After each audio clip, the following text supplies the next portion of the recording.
Tonight, we poke a tiny hole in a very big balloon, the shimmering, ever-expanding balloon of Silicon Valley's artificial intelligence ambitions. It's impossible to deny we live in an age of digital miracles. The pace of innovation feels breathtaking, almost magical. Every week, another lab drops a jaw-dropping clip that seems to rewrite the rules of what's possible. One moment, an AI is composing a symphony in the style of Bach from a single sentence.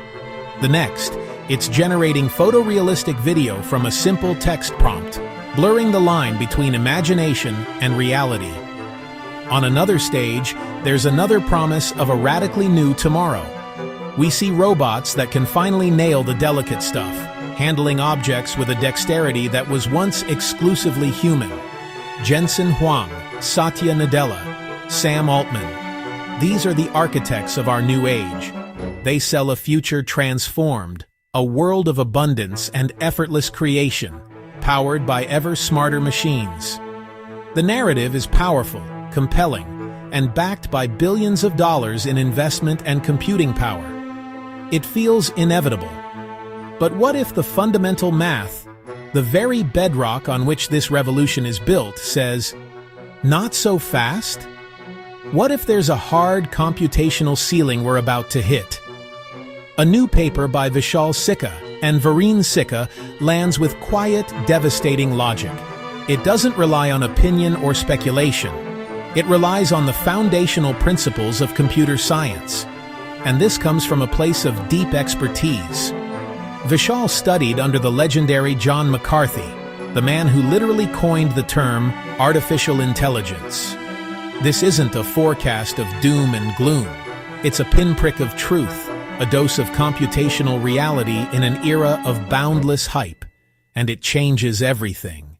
To understand the real limits of today's AI, we need to peek under the hood of the large language models that power it. Let's go beyond the slick user interfaces and into the core architecture that defines what these systems can and cannot do. What we find is a fundamental constraint, a ceiling that isn't about the speed of our hardware or the size of our datasets, but something much more intrinsic. It all starts when you type a prompt. The model receives your words and begins its task, predicting the next word and then the next and the next, sequentially building its response. This process, known as autoregression, is the engine of generative AI. For each new word it generates, the model's self-attention mechanism scans the entire context, your prompt, and the words it has already written. This allows it to maintain coherence and relevance. But here's where we hit the crucial insight. Each token, which is roughly a word or part of a word, is processed with a fixed and uniform amount of computation. Think of it like a metronome. Every beat gets the exact same duration, regardless of the complexity of the music. This means generating the next word for a simple "Hello, how are you?"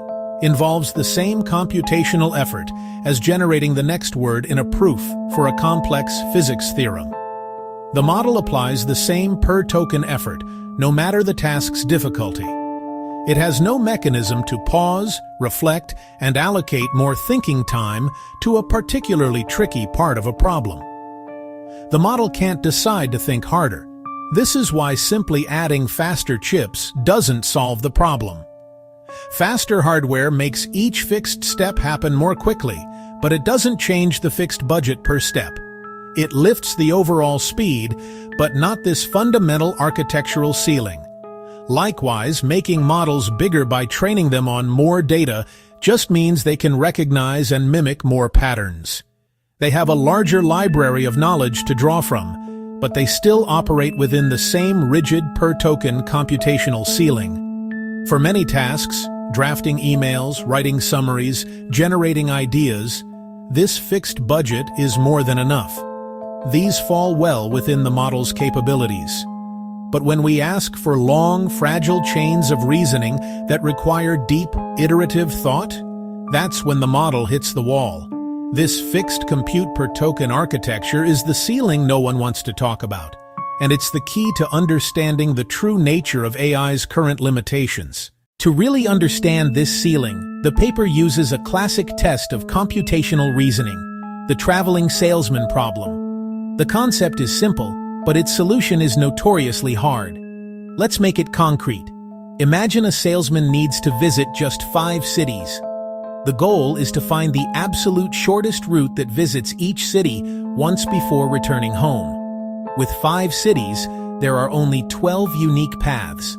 A computer can check them all almost instantly.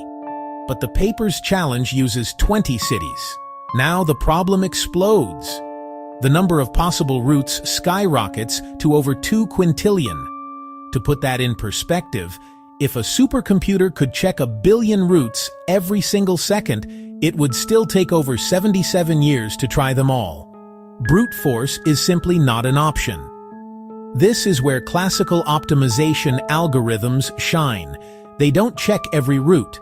They use clever mathematical strategies to systematically narrow down the possibilities and guarantee they find the single best one. They grind, but they get there with proof. An LLM's approach is fundamentally different. It operates on a fixed per-token compute budget, which means it can't perform this kind of exhaustive, step-by-step reasoning. It doesn't have the fuel for that 77-year journey. Instead, it imitates what a solution like based on all the examples it's seen during training. It will generate a well-formatted list of cities, a plausible-looking answer. It might even be a decent route, but it will almost never be the optimal one. The LLM appears smart because it's an expert pattern matcher, not because it's a logical prover. It's giving you an educated guess, not a verified solution. For a casual query, that's fine. But for enterprise applications, the stakes are higher. Imagine a logistics company routing its entire fleet of delivery trucks. A close enough solution that's just 5% less efficient could translate to millions of dollars in wasted fuel and labor costs every year. In fields like logistics, finance, or scientific research, the difference between a plausible guess and a provably optimal answer can be catastrophic. AI is an incredibly powerful tool, but it is not a universal reasoning engine. Knowing its limits is the key to using it wisely. We call it a hallucination when AI is confidently wrong.